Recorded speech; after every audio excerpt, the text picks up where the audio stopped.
Bueno, pues ya estamos de vuelta después de la publicidad. Recordar que estamos con la doctora Elizabeth Arrojo, de radioterapia del Hospital Valdecilla, y estábamos hablando un poquito de la especialidad.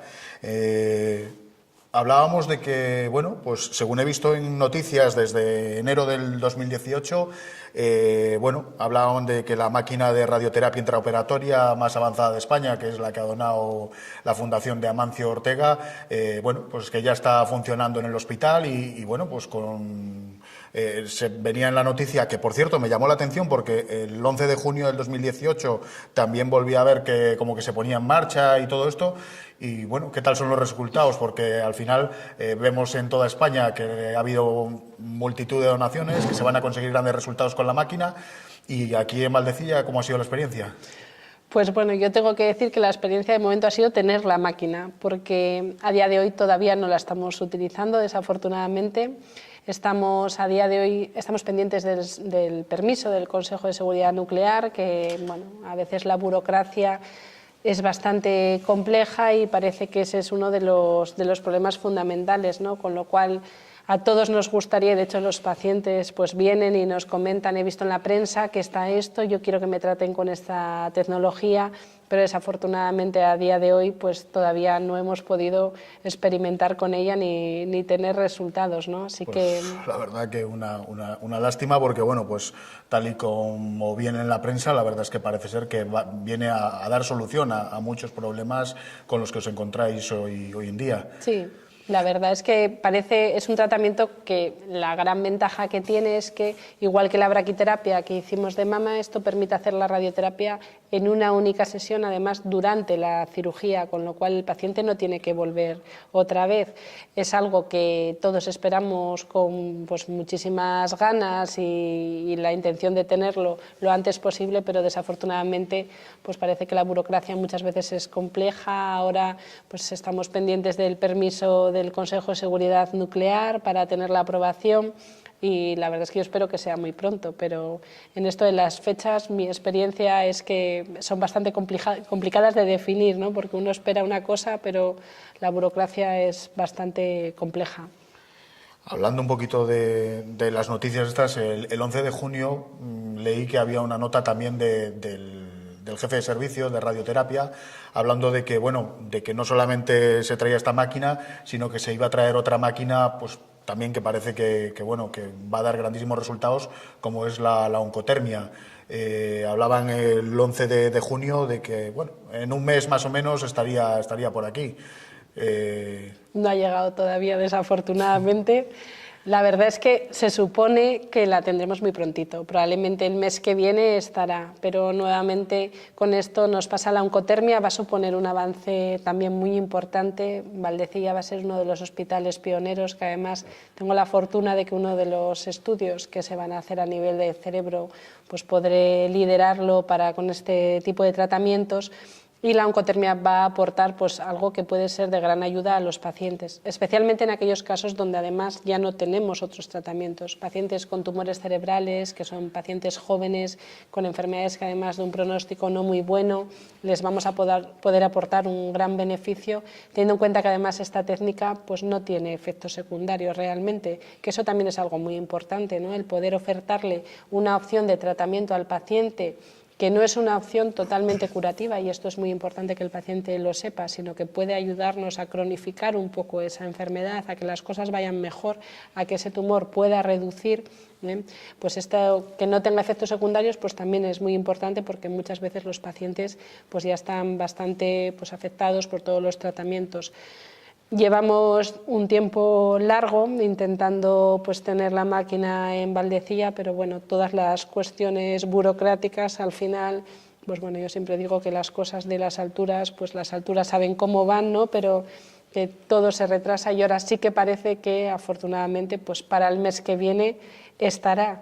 Y yo espero que la verdad es que ya se cumpla, porque sí que parece que ya es algo como bastante real y que la podamos tener y empezar a utilizar. A grandes rasgos, ¿en qué consiste esta técnica? Porque no tiene nada que ver con radiación, ¿verdad? No, no, es totalmente diferente. Ya hace muchos siglos, ¿no? Se empezó a postular también el curar tumores con calor, porque al final es el mismo mecanismo que con la radiación. Dices, con calor quema, lo que quema se destruye, pues vamos a usar calor, ¿no? Y de hecho otra de las cuestiones es incluso que el calor estimula el sistema inmunológico, porque cuando tenemos fiebre, por ejemplo, lo que es una defensa de nuestro organismo contra lo que nos está atacando. Entonces la hipertermia consiste en calor.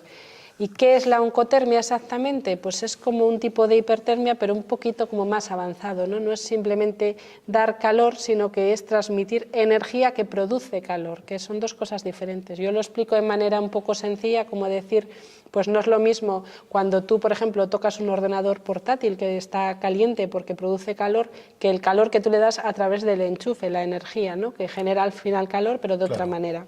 Entonces, tiene las características de que es selectivo para las células malignas, porque detecta cuáles son esas células malignas, porque son más ricas en glucosa, tienen una serie de propiedades, y lo que hace es transmitirles esa energía, agitarlas, generar un calor, y esas células no son capaces de sobrevivir al calor y se mueren. Con lo cual tiene un mecanismo muy importante, porque además las células mueren como con un proceso natural que se llama apoptosis, que es diferente a la necrosis, que es como una especie de úlcera que se hace, ¿no? Sí. Entonces esto tiene trascendencia también a nivel del sistema inmunológico, porque incluso hay estudios que dicen que si tratamos con oncotermia una lesión, por ejemplo la zona abdominal, a veces produce efectos a distancia, y si hay una lesión en el hombro la podemos eliminar también porque activamos el sistema inmunológico. Esto va a tener gran trascendencia porque nos va a ayudar con los tratamientos de radio y quimioterapia a hacer que esos tratamientos sean más eficaces, porque también tiene mucha relación con que al calentar el tumor hacemos que llegue más oxígeno, y el oxígeno es imprescindible para el tratamiento con radioterapia, para que sea eficaz, con lo cual vamos a hacerlos más radiosensibles, con lo cual un tratamiento más eficaz. Claro. O sea que la verdad es que yo creo que vamos a hacer ensayos clínicos pioneros y va a ser una técnica que a día de hoy ya hay estudios publicados con ella con resultados muy buenos y que nos va a poder aportar un arma más muy importante a la hora de tratar a nuestros pacientes. Así, para desmitificar un poquito, es decir, pongamos el ejemplo de que un paciente hoy, bueno, pues le han diagnosticado que tiene cáncer y que tiene que pasar por radioterapia. En ese momento supongo que le surgirán mil dudas, mil cuestiones. Al final, lo que hablábamos, el desconocimiento genera pues incertidumbre y genera miedos. Entonces, podríamos hablar un poquito de mitos y realidades de la radioterapia, pues bueno, pues para dar un poquito de tranquilidad a todas estas personas que nos estén viendo, que estén, por desgracia, ahora mismo en una situación pues como esta, y que bueno, que ya les hemos explicado que bueno, pues que las opciones son muchísimo mayores que las que había pues bueno, tiempo atrás, que ya no es tan letal como era hace unos años, pero bueno, sobre todo sí que conviene que sepan, pues bueno, todas esas cositas que les van a ayudar a afrontar mejor pues esos tratamientos que les vienen de ahora en adelante. Sí, pues la verdad es que esto es una preocupación que nos cuentan los pacientes. Muchas veces vienen atemorizados porque piensan que la radiación significa que van a estar casi como la silla eléctrica. O sea, en realidad te lo cuentan, pero no me va a dar calambre, no me va a dar corriente, y no. La radiación, en realidad, el paciente suele estar tumbado en la camilla y es como hacerse una radiografía. Pues no siente absolutamente nada. De hecho, muchos te dicen, pues ya he notado cuando me estaba radiando porque ya notaba yo el calor. Y bueno, muchas veces el cerebro pues va por libre, ¿no? Y hace las cuestiones psicológicas, cada uno se imagina, pero no, la realidad es que no es eso. Durante la radiación no se siente absolutamente nada. Otra cuestión es cuando ya llevamos acumuladas dosis de radiación, que es cuando empiezan a aparecer los efectos de la radioterapia, con lo cual esto es una cosa que hay que tener muy clara. El paciente no va a sentir nada, ni dolor, ni ningún tipo de cosa por el tratamiento radioterápico. Luego otra cuestión es que la radiación, uno no va emitiendo radiación por la calle, porque hay gente que me dice, pues lo que más echo de menos es a mis nietos. Yo digo, bueno, ¿será que no les ve? Dices que claro, como no les puedo abrazar, y sí, o sea, Los pacientes solo hay un tipo de radiación, que es la braquiterapia, pero con unas semillas que se ponen radiactivas, que cada vez se usa menos, que sí que puede emitir un poquito de radiación y se recomienda que no haya un niño cerca, pero la radioterapia convencional, normal que hacemos, el paciente no emite ningún tipo de radiación, con lo cual no tiene ningún tipo de problema, ¿no?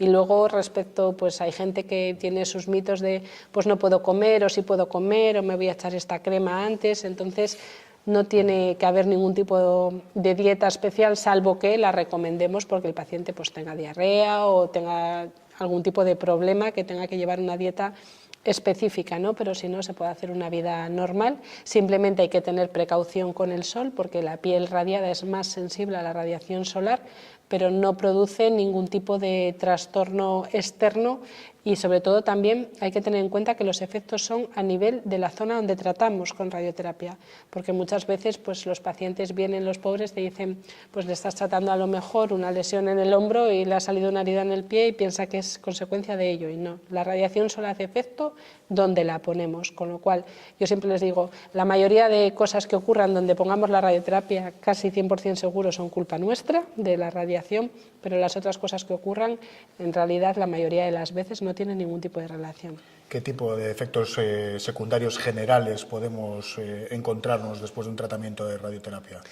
Pues a día de hoy esto es una cosa que nos preocupa cada vez más y de hecho yo que viví unos años en Estados Unidos, esto es una cuestión que allí es súper importante. De hecho hay uno de los congresos que tiene más trascendencia, es un congreso que hay de supervivientes del cáncer, ¿no? Precisamente porque decimos que cada vez curamos más a los pacientes y nos sentimos muy orgullosos de ellos, pero también hay que pensar cómo se quedan los pacientes después del tratamiento, ¿no? Qué tipo de secuelas. Claro. Por ejemplo, dependiendo de la localización, pues hay desde los tumores cerebrales, que a veces con la radiación producimos algún tipo de alteración en la memoria reciente, pues se les olviden cosas, donde he dejado esto, donde he puesto las llaves, que no suele limitar para su vida diaria, pero sí que tiene alguna trascendencia. Y ahí sí que se están haciendo algunos estudios con fármacos para minimizar esos daños.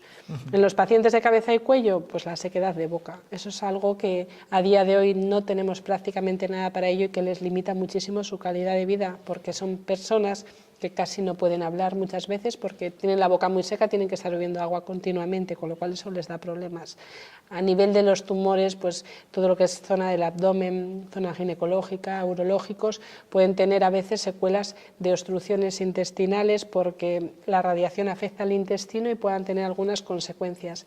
A día de hoy, todo esto, la verdad es que no ocurre en un porcentaje muy alto de los pacientes y la mayoría pues llevan una vida, también es verdad que muchos no se quieren quejar, ¿no? Porque dicen, pues he sobrevivido a esto, pues ya bastante contento estoy, ¿no? Y son Claro. muy conformistas y ellos lo sufren. Pero sí que es verdad que cada vez tenemos que tender más no solo a curar a esos pacientes, sino a preocuparnos cómo van a estar después, ¿no? Su calidad de vida, cuáles pueden ser esas secuelas, que día a día al final sí que te pasa que cuando ya pasan unos años el paciente ya empieza a decir, bueno, pero es que a lo mejor ahora mi calidad de vida no es muy buena y tengo este problema que claro, llevarlo todos los días de tu vida puede ser una cuestión Complicado. importante. Claro. Quizás la pérdida de olfato y pérdida de gusto puede ser un efecto secundario de los tratamientos. Sí, esto nos pasa, se suele decir que la pérdida de gusto se produce más un poco por la quimioterapia, pero además en los tumores que tratamos la zona de cabeza y cuello, solemos combinar nuestros tratamientos de quimioterapia y de radioterapia y esto al final pues hace que tengamos el doble de eficacia, pero por así decirlo también el doble de toxicidad. ¿Qué pasa? Que los pacientes es muy importante el estado nutricional. Sabemos que los pacientes, eso es un marcador pronóstico. Sabemos que los pacientes que están bien nutridos al empezar el tratamiento y que se mantienen bien nutridos durante el tratamiento responden mejor que aquellos pacientes que no lo están. Y claro, cuando tú le dices a un paciente, usted tiene que comer, tiene que esforzarse porque tiene que comer, pero claro, el paciente, aparte de tener dolor, porque durante el tratamiento puede tener dolor para comer, la comida no le sabe, dice, es que me da igual comer una cosa que otra porque no le sabe, entre que no tiene apetito porque la quimio pues le da náuseas, pues es muy complejo y esto es un tema sobre el que pues nosotros damos recomendaciones para intentar hacer esas comidas un poco más apetecibles, intentar fomentar que esos pacientes coman, porque sabemos que el hecho de que coman es un marcador pronóstico muy importante. Y es que el tema nutricional pues es súper importante en estos pacientes. De hecho, sé que has sacado ahora mismo una guía junto con el Hospital Valdecilla, precisamente hablando de nutrición en pacientes en radioterapia, ¿verdad? Sí, eso es, efectivamente. Hemos hecho una guía en el hospital que, bueno, yo he tenido la suerte de liderar, que es sobre nutrición para este tipo de pacientes, ¿no? ¿Qué consejos les podemos dar para ayudarles un poco a comer? Porque habitualmente cuando uno va a una consulta pues parece que el médico solo se preocupa de su problema principal, ¿no? Pues tiene usted un cáncer y vamos a tratarle esto, pero el paciente además es una persona que come, duerme y yo siempre creo que es muy importante preguntarles pues por el resto de su vida, ¿no? ¿Qué está comiendo? ¿Cómo está descansando? ¿Tiene dolor? Porque todas estas cuestiones afectan al final al pronóstico de la enfermedad, con lo cual darle esa guía a los pacientes, porque muchas veces están perdidos, no saben qué comer, para que ellos tengan algún arma, pues es súper importante. Todavía la semana pasada venía una mujer con su marido a la consulta, que él era el enfermo, y me decía, pues es que lo está pasando fatal porque le duele mucho la boca y claro, yo he leído que todo lo rojo, alimentos rojos son antioxidantes y le estoy dando pimiento, un montón de pimiento, claro, el pimiento es muy ácido. Claro. La mujer lo hacía con la mejor intención y el marido estaba que decía, es que tengo la boca que no puedo más. Entonces hemos hecho pues esa guía para dársela a los pacientes y que ellos tengan unas pautas de qué hacer si tienen pues úlceras en la boca, si tienen pérdida de peso, si no les sabe bien la comida. Cuestiones como, por ejemplo, el sabor metálico, que es algo que ellos te definen muy bien, sí. Pues decirles que coman con cubiertos de plástico, que no es algo tampoco muy apetecible, pero por lo menos ayuda. Mitiga un poquito. Eso es. Sé que a nivel particular esto es un tema que te obsesiona incluso y que, bueno, pues aprovechando pues toda la experiencia que tiene tu marido en este caso, que bueno, desde aquí le mandamos un saludo a Pablo Balbona, Premio Nacional de Gastronomía, estáis preparando en un futuro un libro específico de nutrición en los tratamientos oncológicos, ¿verdad? Sí, la verdad es que, bueno, nunca pensamos que nuestras profesiones se podían como compaginar, sí, pero la verdad es que cuando estábamos en Estados Unidos, pues pasaba lo típico, ¿no? Yo llegaba a casa, ¿qué tal tu día? Contaba un poco, pues he visto un paciente que tiene este problema porque no puede comer, porque claro, yo le doy unas recomendaciones, tiene que comer cúrcuma, que es un superalimento buenísimo, pero claro, ni yo misma sé cómo se cocina la cúrcuma, ¿no? Entonces yo le contaba a él y él me decía, pues mira, esto si lo combina con esto y le pone arroz y lo mete no sé dónde y lo cuece tal, queda un plato y claro, a mí yo me quedaba, digo, bueno, se lo voy a contar al paciente y se lo contaba y funcionaba. El paciente venía y me decía, oye, pues he comido esto y muy bien, ¿por qué tal? Porque claro, muchas veces los pacientes dicen, pero si es que no puedo comer de nada, puedo comer solo puré, siempre estoy con lo mismo, esto me cansa. Claro. Y yo le contaba a él, entonces al final pues decidimos poner eso un poco por escrito. O sea, empezamos, pues eso, yo aportando la parte médica, por así decirlo, y él la parte práctica. Y tengo que decir que la parte que más triunfa es la práctica. O sea, porque hemos hecho algunos talleres y la gente pues va encantada a aprender, pues eso, cómo esos consejos que tú le dices al paciente, pues tiene que comer tantos gramos de esto combinado con esto, estos antioxidantes, esto para el hierro, cómo lo haces tú en la realidad. Porque al final es convertir un poco, digamos, las especificaciones del médico en algo rico. Claro, claro. Entonces dice, yo paso tus recetas del medicamento en papel a recetas de verdad, eso, que estén ricas y cómo las combino, ¿no? Porque esto es importante. ¿Y tendremos que esperar mucho para ver...? Pues espero que no, la verdad es que se retrasa porque ya pues llevamos tiempo que estamos, que si lo terminamos, que si no, y la verdad es que espero que muy pronto lo podamos editar y sacar porque además los pacientes, bueno, tenemos ya una lista de fans casi de decir, oye, por favor, cuando esté nos lo enviáis porque es un tema que a día de hoy además sabemos que pues hace no mucho han hecho un estudio en el hospital para ver cuántos pacientes oncológicos están desnutridos y más del 60% lo están. Quiero decir que es una cifra súper importante, con lo cual sí que es verdad que tenemos ya que darle el empujón final y sacarlo porque si no esto ya se nos está alargando demasiado. De hecho, sé que de vez en cuando hacéis talleres junto con la Asociación Española contra el Cáncer, los dos juntos, y bueno, pues explicáis un poquito a la gente todo eso que vais a hablar en el libro, pero en la práctica. De hecho, dentro de muy poquito, tengo aquí el 8 de noviembre en el Hotel Escuela Las Carolinas, a las 6 de la tarde vais a tener un taller, ¿verdad? Efectivamente, sí. Ahí haremos un taller para pacientes oncológicos y cuidadores de esos pacientes, porque muchas veces nos pasa que el que cocina no es el propio paciente porque no se encuentra bien y tiene una persona que le ayude. Y la idea es esa, hacer una cosa muy práctica donde yo daré 4 notas de cómo va y ya tengo asumido que la parte más importante y la parte esencial va a ser la parte práctica, porque además Pablo pues hará una combinación de platos que los pacientes además luego prueban y tienen la experiencia. Por ejemplo, en el último que hicimos hace unos meses, hizo una crema de calabacín que una tenía la misma cantidad, pues tenía unas 80 calorías, y el otro platito con la misma cantidad, 300 y pico calorías, ¿no? Claro. Que simplemente saber combinarlo con alguna cosa, de aceites, de frutos secos, de cosas que además no sea como muy empalagoso, pero que pueda ayudar a pacientes que comiendo poquito puedan nutrirse y tener un aporte energético importante. Pues la verdad es que es muy interesante, y a todas estas personas que nos estén oyendo, hay que ir a apuntarse a algún sitio, está abierto al público en general, ¿cómo funciona un poquito esto? Pues a través de la página web de la Asociación Española contra el Cáncer de Cantabria, en la dirección de email que ellos tienen, hay que apuntarse para saber tener una estimación un poco del número de inscritos. La verdad es que tiene bastante éxito, porque eso, la gente al final pues aprovecha tanto para preguntar las dudas que tienen, que a veces en la consulta pues tienen la sensación de que casi no pueden. Es verdad que muchas veces yo creo que los pacientes al médico nos tienen casi hasta miedo, ¿no? Porque de hecho ocurre que les oyes con la enfermera afuera preguntando muchas cosas y cuando entran a la consulta es como que no se atreven, no te quieren ni molestar, ¿no?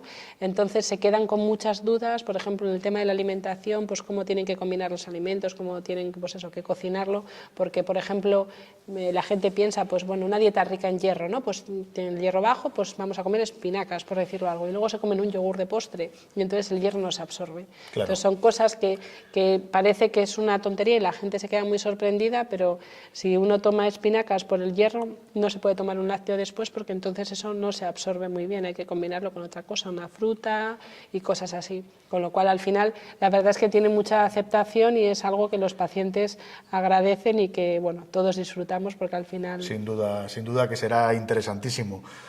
Pues la verdad es que estamos llegando ya un poquito al fin de la entrevista. Y bueno, pues solamente me queda tenderte la mano para en una próxima entrevista poder hablar ya de la radioterapia intraoperatoria a pleno funcionamiento, de la oncotermia. Espero de que hayas sacado el libro y que nos vayas contando un poquito cómo va evolucionando la radioterapia en Cantabria. Y bueno, pues no me queda más que despedirme de todos nuestros oyentes hasta el siguiente programa, y que espero que sea tan interesante como este y que os guste. No faltéis a la cita, os esperamos.